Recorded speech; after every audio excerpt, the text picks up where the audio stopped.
Hi people, hi, how are you this day? Yes, I hope you've been well. I am well as well. Yes, and I feel rejuvenated since the last time I was here. Yes, so how have you been? You good people, how are you doing? Welcome to my space, Jackie J's Talk Space. I have been okay.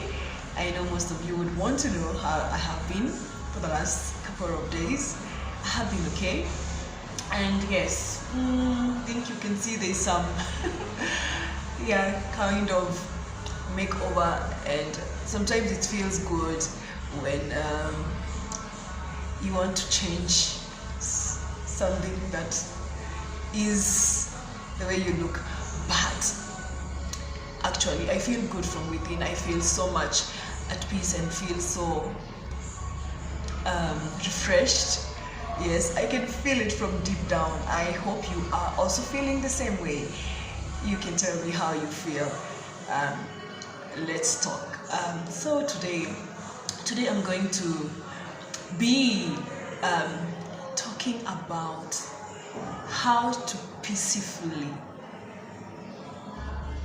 go through a heartbreak.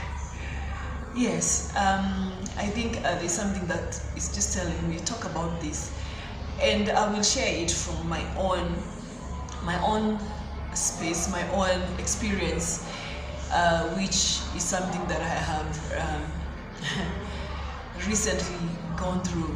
I know it's not easy for me to share it, but I will help you as well understand that Jackie J is here.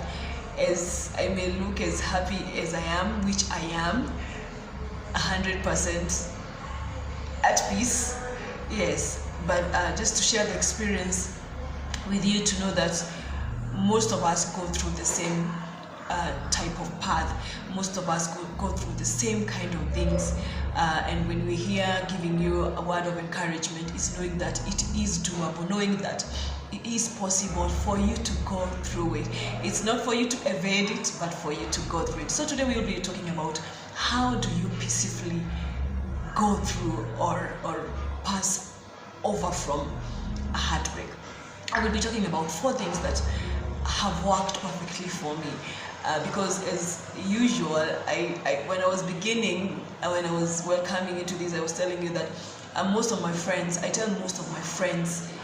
that I have so much love to give, and from that angle I know some of these things that we go through are so difficult to go through, but knowing that there is a way that you can help, that you can feed your heart to be able to allow you to have them in your heart and still get them out of your heart is an amazing way. It's an amazing journey. It's an amazing process that has worked for me. It's not like that's something that has worked all over the years, because there's some times when you are broken and you feel crushed.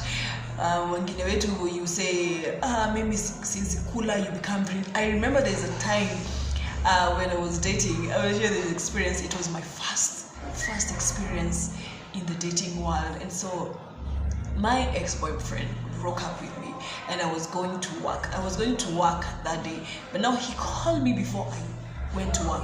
And I remember when he broke up with me, I was feeling no. I was expecting this to be it. I was expecting this to be the one for me.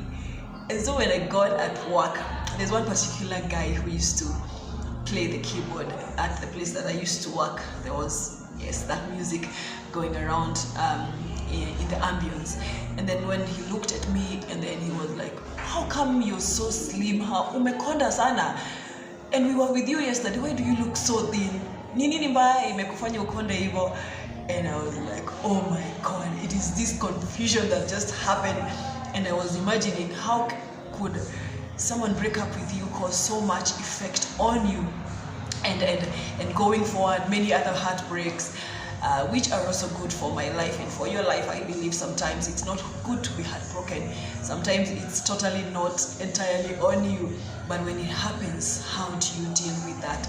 So as I've grown through dating and loving people and falling out of love, there's a technique that has worked for me, and I have seen it work through in every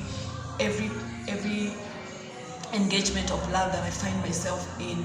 So I always share this process with my friends. They may not have known it's a process that I use, but I have shared with some who are also in the same situation, and I have asked them questions that have probably helped them through, and I have seen also some get out of it, knowing that this process could work. So the first thing that happens when there's that person who is pushing you, texting you, how was your day? The other day I was joking with my friends and asking them, why do people who are in love keep on asking the other party or the other half, like, have you eaten? Yeah, but I believe it's something that makes us feel good, because when that person asks you, have you eaten, it's a show of concern. So the first thing that you need to do is feel. Allow yourself to feel. Allow yourself to feel. Sometimes we say love is a feeling. It's a feeling. And some of us, when we are asked what is love, we explain it like it doesn't even have an explanation. It's nikikitu tu. So the first thing you need to do is feel. Allow your heart to feel that love. Allow your heart to feel that person, because how will you validate them? How will you know who they are without feeling them? Because I don't see the point where you say I will block the feelings that I need to give to this person.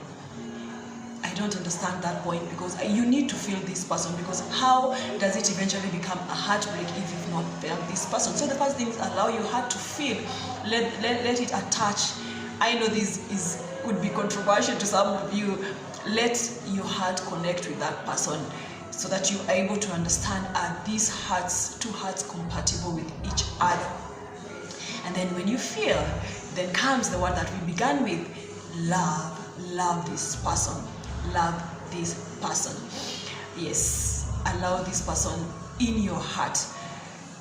Yes, most of you say that love with your head and not your heart, but I believe when it comes in your heart, that is when you are able to give yourself fully to this person. You are able to two hearts combined together, two souls and spirits being able to blend together. Allow that person to come in to your heart.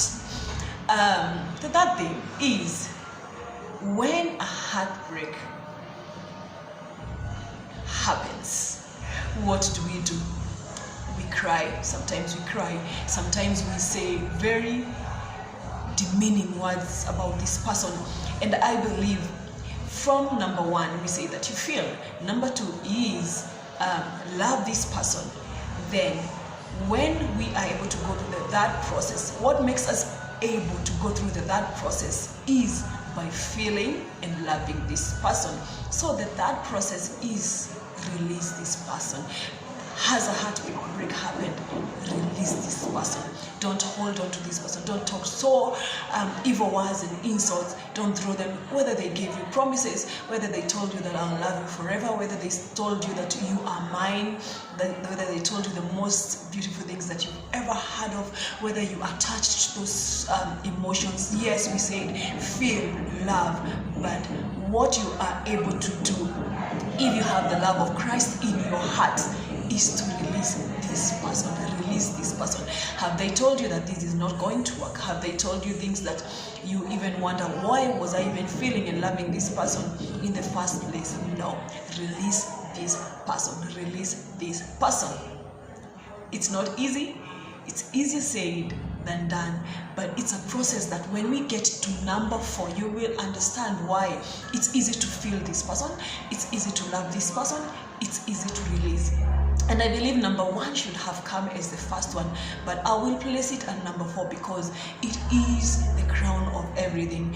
And before I feel, before I love, and before I release, the first thing I have shared with my friends, and I've told them, when you get into a relationship, Sometimes you don't know this person. Sometimes there are people that you've met on social media. There are people you've met randomly in church. There are people you've met randomly on the street, in the vehicle, which has happened to so many of us in the past. The first thing that I ask my friend, and maybe some of your friends are like, no, we don't like the person that you're dating, or the person that is coming into your life. Maybe they know this person from before, maybe they know their past, maybe they know what surrounds them.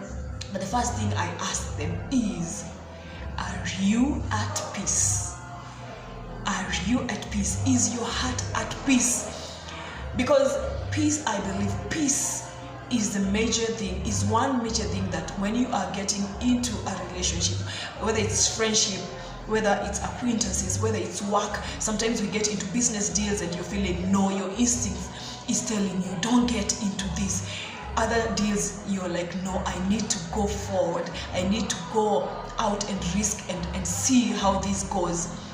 So the first thing when you get to meet someone and you feel probably others are fighting it is, are you at peace? I have tried this. It has worked for me. I am at peace with that. So when you go through a breakup, you started with peace, and then number one, you failed, and you feel them and you love them, and then when there's a heartbreak, you release them.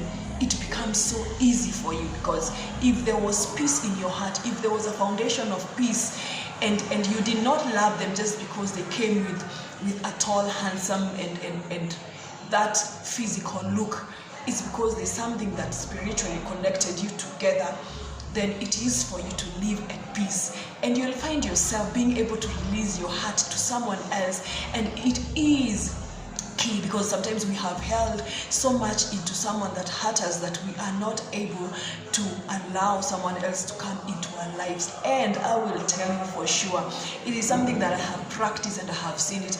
Yes, I may be at this point single, and I believe I have met people who I have loved wholeheartedly with my heart and my life, but not forgetting that my focus is in Jesus. Because when you're getting into a relationship, when you're getting into a marriage, remember that your partner is not your first partner. Your first partner is Jesus. He is your number one. He is the focus. Yes. Boom, that is it. So when you're able to understand that, and you're able to know that, yes, these people could come, I could be so much attached to them, I could love them and could feel them. But if that peace goes, then let go and release them and let them go.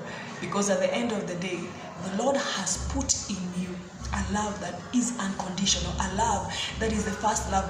I have been praying and asking God, may we be able to get into first love, that first love, that is the love of Christ. Because when we have Christ in us, we have everything that we need. When we have Christ in us, we have all the love that we need. And when we fear God and obey His word that He has said, love one another as I have loved you. In fact, it is the greatest commandment. That is the scripture. He says, love one another. You will be able to go past every heartbreak that may come your way. I am not praying that you will go through heartbreaks, but I am saying that if you find yourself in a situation like this, it is possible for you to get past it. It is possible for you to go through it in peace and in release. Trust me, I have gone through this, and I'm encouraging you, and I'm telling you that you have so much ahead of you, that your days ahead are better days, and that God is going to crown you with the person that is for you and the person that He has meant for you. He says that none shall lack their mate. He knows that person. So speak to the Lord. When you're getting into a relationship, He will be able to give you peace into it. And if that peace means that He needs you to get into an assignment with that person, then it will happen, and you will love these people. You will feel them. But when the same peace fades, and then He speaks to you, He says He reveals to those that He loves. He may bring someone into your life for you to be able to command something into their life and to declare. But then when the assignment is over, He will ask you to release, and He will help you go through it. So my people, it is possible for you to peacefully get out and get through a break. So God bless you, and I'm praying for you. I'm praying for you. If you desire a mate, I am praying for you. We are praying that we are getting there. And trust me, it will be a forever peaceful love. God bless you.